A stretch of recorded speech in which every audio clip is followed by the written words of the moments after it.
આટલો સરસ મજાનો વરસાદી માહોલ હોય અને પકોડા ખાવાની ઈચ્છા કોને ન થાય.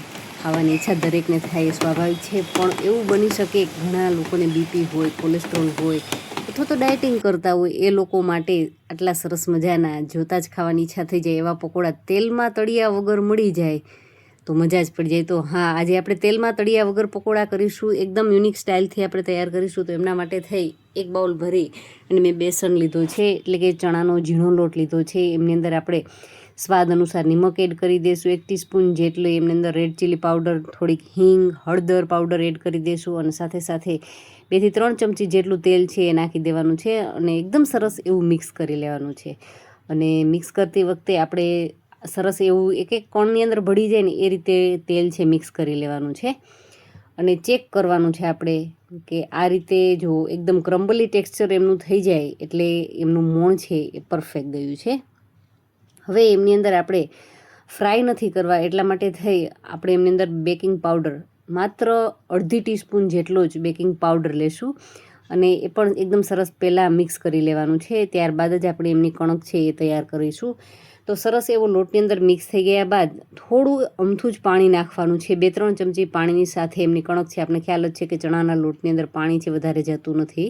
થોડા પાણીની સાથે સરસ એવી કણક આપણે તૈયાર કરી લેશું.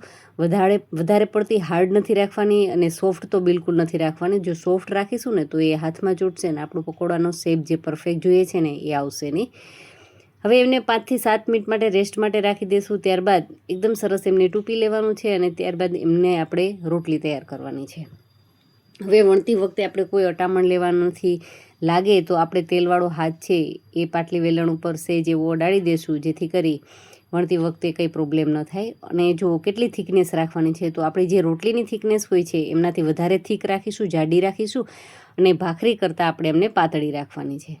તો અત્યારે તમે જોઈ શકો છો કે સરસ મજાની મોટી સાઇઝની આપણી પાસે રોટલી બની અને તૈયાર થઈ ગઈ છે. એની થિકનેસ પણ તમે જોઈ શકો છો. તો બસ હવે શું કરવાનું છે, તો હવે ફિલિંગ કરીશું. તો ફિલિંગ માટે તમને જે ઈચ્છા હોય એ ફિલિંગ તમે કરી શકો છો. અત્યારે મેં એક મીડિયમ સાઇઝનું બટેટું છે બાફીને લીધું હતું અને આ રીતનું જે ગ્રેટર હોય છે જેમાંથી આપણે આદું ખમણતા હોઈએ છીએ, એકદમ પાતળું જેમાં ટૂંકમાં ખમણ થાય ને એ રીતનું આપણે લેશું ખમણી. અને બસ આપણી પાસે રહેલું એક બટેટું છે, બાફી અને રાખેલું બટેટું છે, એ બટેટાને એકદમ સારી રીતે ખમણી અને આપણે આમની અંદર લઈ લેશું. અને અલગથી તમારે ફિલિંગ કરીને ફિલ કરવું હોય તો પણ ચાલે, પણ હું સીધું જ આમની અંદર કરું છું. હવે એમની અંદર આપણે બહુ કોઈ મસાલાની જરૂર નથી, પણ એકદમ ચટપટો ટેસ્ટ આવી જશે. તો એમની ઉપર આપણે ધાણા ભાજી લીધા છે, મરી પાવડર છે અને સાથે સાથે ચાટ મસાલો લેશું. અને બસ હવે એ મિશ્રણ આવી ગયા બાદ આ રીતનો એકદમ ફ્લેટ તાવીથો હોય એમનો ઉપયોગ કરી અને આ બધું મિશ્રણ છે એકદમ સરસ એવું ફેલાવી દઈશું. આખી રોટલીની ઉપર એકદમ સારી રીતે ફેલાઈ જાય એમની કાળજી રાખીશું. તો બસ ફરતી બાજુથી આપણે આમ પાટલીને ફેરવતા જશું ને એકદમ હળવા હાથથી કામ કરવાનું છે. જો વધારે પ્રેશર આપીશું તો નીચેની જે ચણાના લોટની રોટલી છે ને આપણી, એ ચોટી જશે. એટલા માટે થઈ અને થોડુંક હળવા હાથથી કરીશું. એ થઈ ગયા બાદ એકદમ ટાઈટ એમનો રોલ તૈયાર કરીશું. બિલકુલ આસાન છે. આ રીતે હળવે હળવે ખેંચતા જશો એટલે એમનો રોલ છે એકદમ સરસ તૈયાર થઈ જશે. હવે આ જે સાઈડ છે એમને ઉપરથી આ રીતે હળવા હાથથી પ્રેસ કરી બસ હળવા હાથથી આ રીતે રોલ કરીશું. થોડોક રોલ છે લાંબો થશે પણ એકદમ સરસ એ ચોટી જશે અને સાથે સાથે ટાઈટ થઈ જશે. હવે એક લેશું દોરો, જે દોરો થોડું જાડો હોય એ દોરો લઈ બંને છેડાને એકબીજાની વિરુદ્ધ દિશામાં જવા દેશો એટલે સરસ મજાનો એમનો પકોડાનો એક અલગ જ શેપ છે આવી જશે. નીચે રોલમાં આપણે નીચે દોરાને દબાવી દઈશું આ રીતે હાથની મદદથી. એક હાથને એકબીજાની વિરુદ્ધ દિશામાં જવા દઈશું, દોરો ખેંચીશું એટલે સરસ મજાનો જે રીતનો ભાખરવડીનો શેપ હોય છે ને એ રીતનો શેપ આવી જશે અને સરસ મજાના આપણા પકોડા છે એ બની અને તૈયાર થઈ જશે. તો આ રીતે આપણે કામ કરવું બિલકુલ આસાન છે. 5 થી 7 મિનિટની અંદર તમે આ પકોડા છે એ બનાવી શકશો.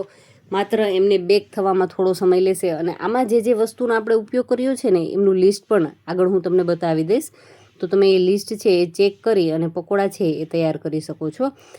હવે આ રીતે આપણે બધા જ પકોડા છે એ તૈયાર કરી લેશું અને આપણે એમને ફ્રાય નથી કરતા, તો આપણે આમનું શું કરીશું, તો આપણે એમને બેક કરવાના છે. તો બેક કરવા માટે થઈ અને 180 ડિગ્રી સેલ્સિયસ આપણે તાપમાન સેટ કરી દઈશું અને એને કન્વેક્શન મોડ ઉપર 20 મિનિટ તમે બેક કરશો એટલે ખૂબ જ સરસ કુરકુરા અને ગરમા ગરમ ખાવાની મજા આવે એવા પકોડા છે બની અને તૈયાર થઈ જશે. તો બસ મેં તમને કીધું તે મુજબ એમનું લિસ્ટ છે એ પણ અત્યારે આવી ગયું છે. આ લિસ્ટ પ્રમાણે તમે ચેક કરી અને બનાવી શકો છો. હવે મેં એમને બેક કરી લીધા છે. બેક થઈ ગયા બાદ આપણે જોઈ લઈએ કે આપણા પકોડા છે એ કેવા બન્યા છે. અંદરથી સરસ મજાનો બટેટાનો ચટપટો મસાલો, ઉપરથી હળવું હળવું ક્રન્ચી, અને હાથથી આ પ્રેસ કરીએ ને ત્યાં જ એમનો સરસ ભૂકો થઈ જાય ને એવા સરસ મજાના પકોડા છે. તમને કેવા લાગ્યા એ મને કમેન્ટ કરી ચોક્કસથી જણાવજો. અને વિડીયો સારો લાગ્યો હોય તો વિડીયોને લાઇક કરી, ચેનલને ચોક્કસથી સબસ્ક્રાઈબ કરી લેજો અવનવા વિડીયો જોવા માટે થઈ. અને નીચે આવતા બેલ આઇકનને ખાસ પ્રેસ કરી લેજો. Thank you for watching this videos.